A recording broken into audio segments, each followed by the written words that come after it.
This is another episode. If I don't know everything, I just know a little bit about a lot.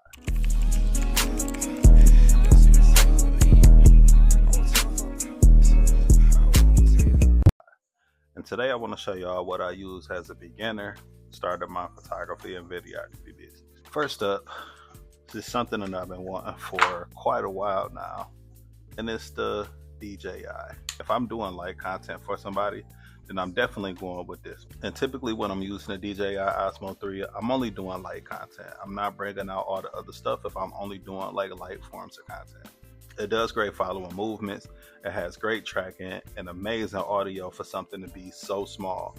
And plus it comes with its own stand for you to be able to prop it up and move it around different places. So this is something that I'm typically using when I'm recording myself catching content. Now, if I'm going into a situation where I am taking photos and videos, then I'm going with the Canon Rebel SL2.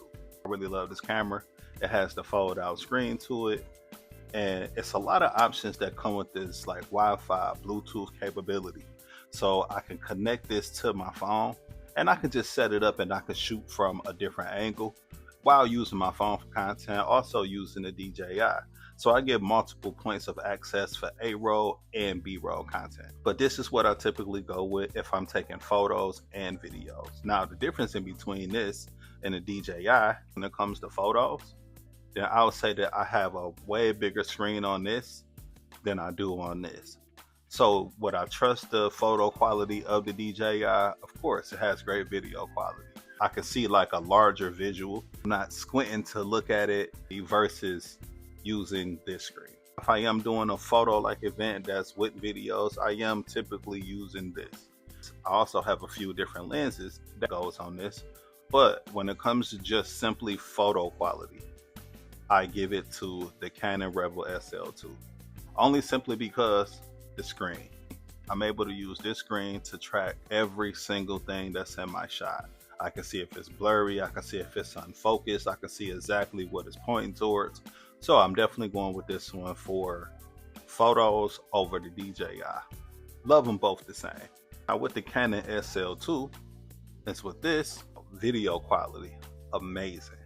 Now, which one do I choose as far as video quality when it comes to the DJI or the Canon? To be honest with you, I like the DJI visual. The SL2 is great, but I will go with the DJI video quality over the Canon SL2. And maybe I'm just not getting like a lot of the settings right, because again, I am a beginner. I am not a professional. I am learning while I'm on the go. So even though I've shot clean, clear videos, which you can see in the clip right here. Now, it does provide clean, crisp video. Also, the audio on this is amazing.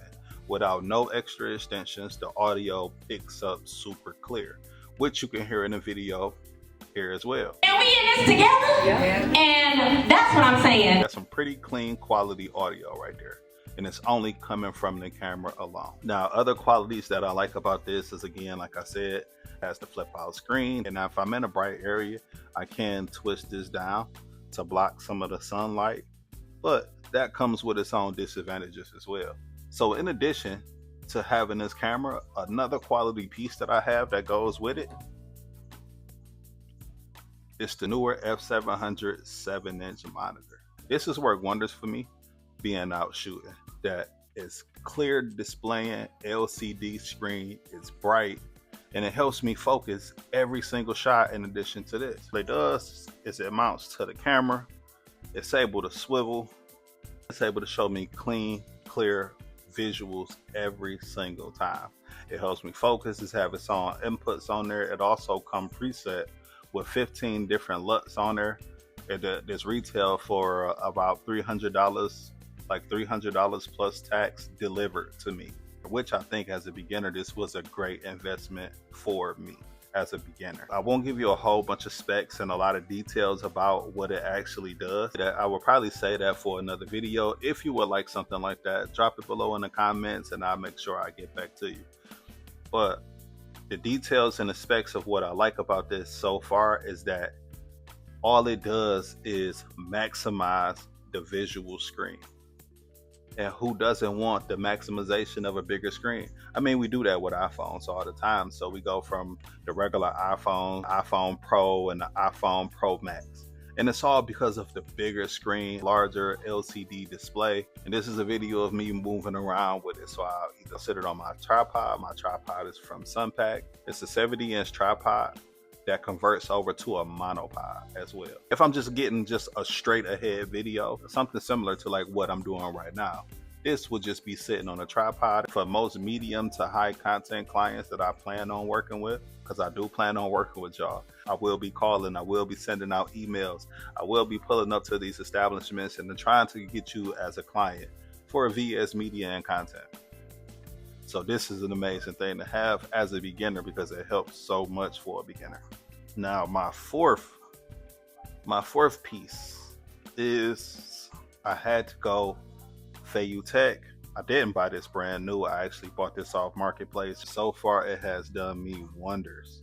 And when I say it has done me wonders is I'm able to get those still shots on the move without the camera being all shaky and rocky. It's just a great addition to have to being on the move, to being on a car that I can shoot and get all those stable shots. I can switch back and forth between portrait mode and landscape. Comes with a mount for it to be able to sit up on its own, but you can also sit it down just like this. Now, the cool thing about it is that when it's not in use, all the pieces lock in place. You see that you can turn this back and forth, but if you lock it, it will not turn. And it's the same way with this one right here. It's the same way that it moves back and forth, up and down. But if you lock it, it will not move. Same with and it's 3-point axis on this.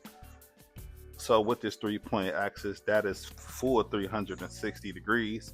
So if I want to catch a panel shot with just it spinning, looking up, and maybe it's a group of people that's above or something, it will catch all those faces in a one smooth motion. It has all these controls on it. So this is a record button that works. When this is attached, you can control the camera from this. It has all these cool things on it. So when it's connected by the Type-C to USB cord, you can record, you can pan, you can tilt, you can roll, you can control it left and right. And also you can do that cool shot where it spins 360. Now, if I didn't say the name in the beginning, I apologize, but this is the sl2. And this is not their newest model because, again, like I said, I bought it used. Being able to get enough clients and capture more content and do quality visuals for people, I can upgrade to the Tech newest model, which I have looked into. This definitely comes super in handy when you're out shooting content on the go, shooting moving content.